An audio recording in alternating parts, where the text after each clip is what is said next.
Bismillahirrahmanirrahim. Mandinya juga harus sudah bersih. Kalau kloset di kamar mandi itu tidak boleh menghadap atau membelakangi kiblat. Kalau kita di kamar mandi tidak boleh berlama-lama kecuali memang ada hajat yang diperlukan, ya. Sehingga selesai kita keluar. Makanya kita berlindung juga pada saat masuk kamar mandi dengan membaca doa, Allahumma inni a'udzubika minal khubuthi wal khaba'ith. Ya Allah, aku berlindung kepadamu dari syaitan laki-laki dan syaitan perempuan, karena memang mereka menunggangi tempat ini, ya. Sebagai contoh. Nah, pada kesempatan ini bab ketiga masalah salah satu adab bersuci dan buang hajat adalah tidak berbicara saat buang hajat.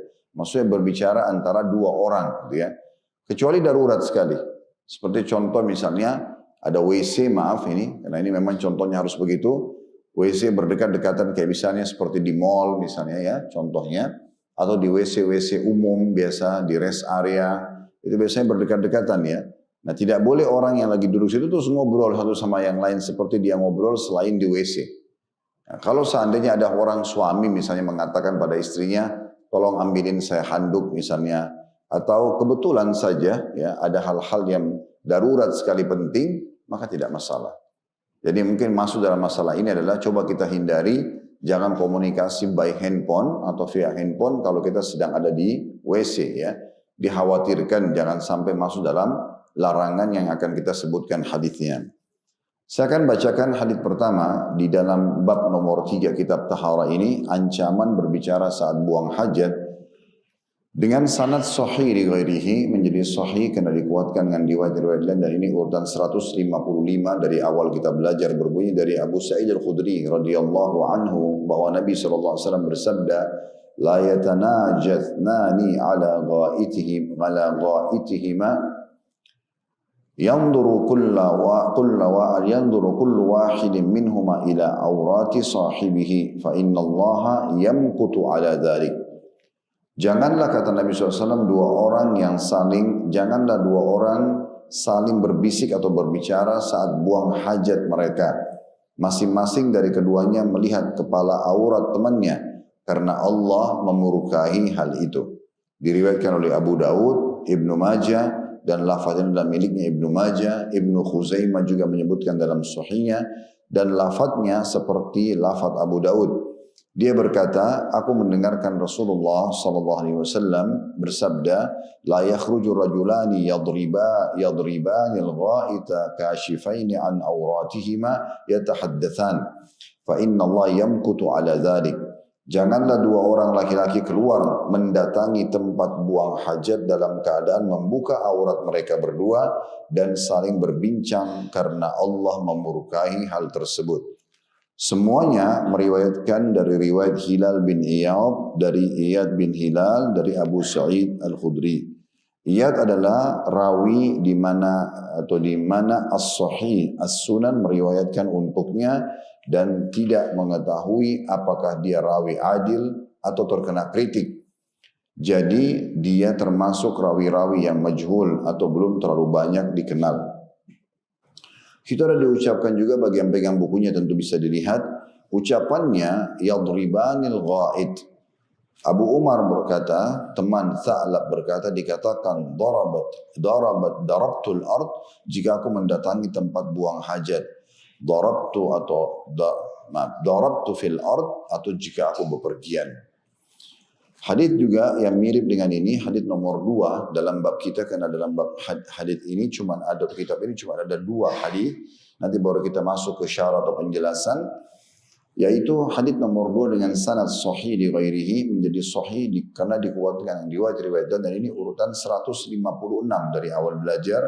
Hadis ini berbunyi dari Abu Hurairah radhiyallahu anhu, dia berkata, Rasulullah sallallahu alaihi wasallam bersabda, la yakhruju ithnani ila al-ghaiti fa lisani yatahaddatsani kashifaini an awratihima fa inna Allah yamkutu ala dhalik.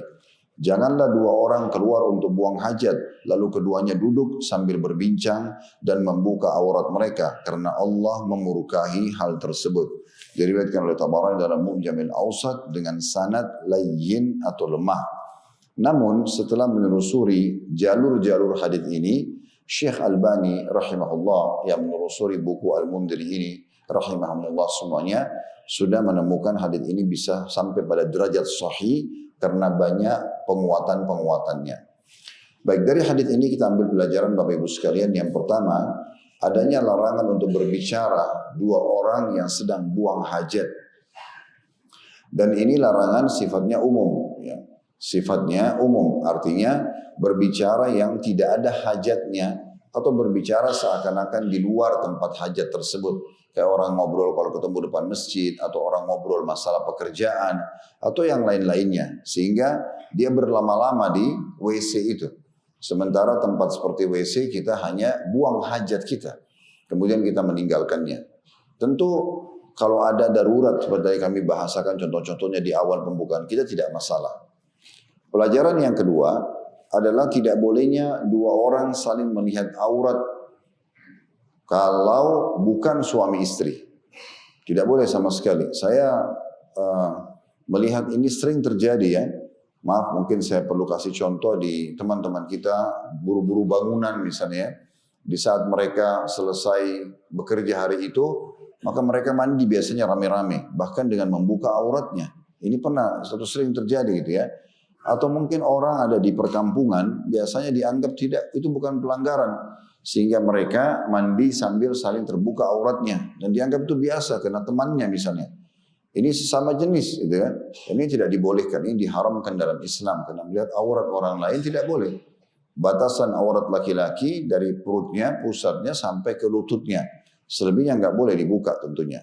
Begitu juga dengan perempuan sawatai, dadah dan juga kemaluannya, ya. Tapi itu juga ada ulama yang mengatakan menjaga adabnya dari punggung sampai ke lutut itu juga dijaga di antara sesama wanita.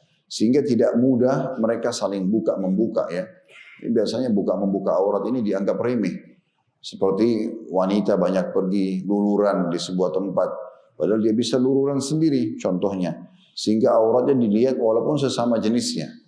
Kalau seseorang berobat karena sakit dan dokter harus melihat itu, tidak ada masalah. Tetapi sekarang masalahnya bukan itu. Mereka menganggap remeh hanya karena alasan ini adalah perawatan misalnya. Sehingga akhirnya terbukalah aurat. Yang boleh saling melihat hanya suami istri. Orang tua kita saja, atau kita misalnya sebagai orang tua punya anak. Kalau anak-anak sudah balik, kita nggak boleh lagi melihat auratnya. Baik itu anak laki-laki ataupun anak perempuan. Kalau masih kecil mungkin ya. Tapi kalau sudah mulai besar itu nggak mungkin, nggak boleh. Makanya Allah Subhanahu Wa Taala juga buat fitrahnya alaminya. Anak-anak kalau sudah 7 tahun, 8 tahun, ini mereka malu walaupun ibunya atau ayahnya yang akan melihatnya. Ya, biasanya kalau di kamar mandi, ini fitrah. Allah Subhanahu Wa Taala buat seperti itu. Oleh karena itu tidak boleh dianggap remeh nih teman-teman sekalian. Menutup aurat hukumnya wajib dalam Islam. Jadi kita untuk menjaga agar jangan sampai ada orang yang melihat aurat tersebut. Beda kalau suami istri. Karena memang dasarnya Allah mengatakan hunna libasul lakum wa antum libasul lahun. Kalian para laki-laki atau suami adalah pakaian buat istri-istri kalian dan sebaliknya istri kalian juga pakaian buat kalian. Makna pakaian ini bisa bahasa biologis, artinya kalian sudah saling terbuka. Begitu juga dalam ayat yang lain Allah menyinggung bahwasanya atau dalam sebuah hadis ya Nabi SAW menyebutkan tidak boleh laki-laki dan perempuan yang sudah menikah sama-sama sudah jadi status suami istri kemudian menceritakan apa yang mereka kerjakan, maksudnya saling terbukanya auratnya pada saat biologis kepada orang lain.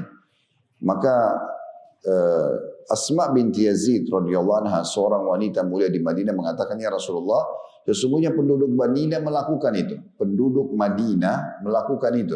Mereka saling berbangga-bangga tentang apa yang dia lakukan dengan pasangannya. Dia bangga, misalnya laki-laki bangga menceritakan tentang hubungan biologis sama istrinya. Diceritalah di depan teman-teman dia. Bagaimana indahnya, bagaimana lengkukan tubuhnya istrinya. Sehingga seakan-akan teman-temannya melihat istrinya sendiri. Begitu juga sebaliknya, wanita-wanita banyak menceritakan biologisnya dengan suaminya. Di depan teman-temannya wanita.